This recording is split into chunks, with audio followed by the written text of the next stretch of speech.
If you like messy chess games, you should stick around, because this was one of the messiest games I've played in a long time. It started off with e4, d5, exd5, queen xd5, knight c3 and a5.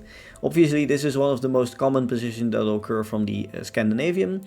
And here I have learned from a very old Eric Rosen video that I can play b4, and this leads to a very tricky trap. After taking here I go knight b5.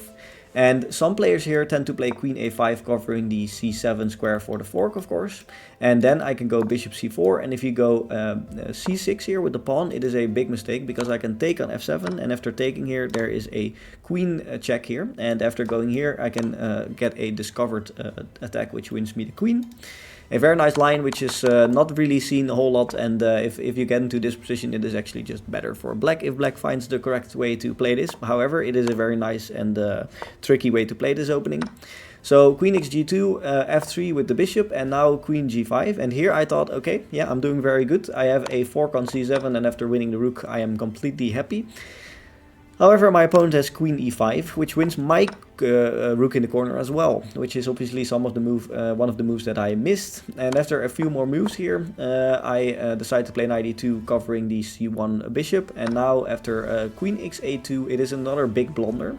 The reason this is a big blunder is because of queen c3, trying to get an attack here on c7.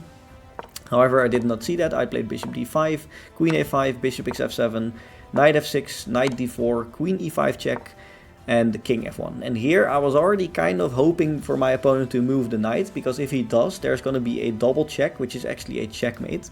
And as you can imagine, that is exactly what happened. My opponent played knight c5, and now knight e6 is a checkmate. The reason this is a checkmate is because I cover this square with my knight, I cover this square with my bishop, my queen is covering these squares, and it's a double check. You can't take the knight, you can't take my queen, you can't move the king. It is simply a checkmate, and yeah, a very nice ending to a very messy game. And yeah, hopefully you guys liked it, and see you guys in the next one. Bye.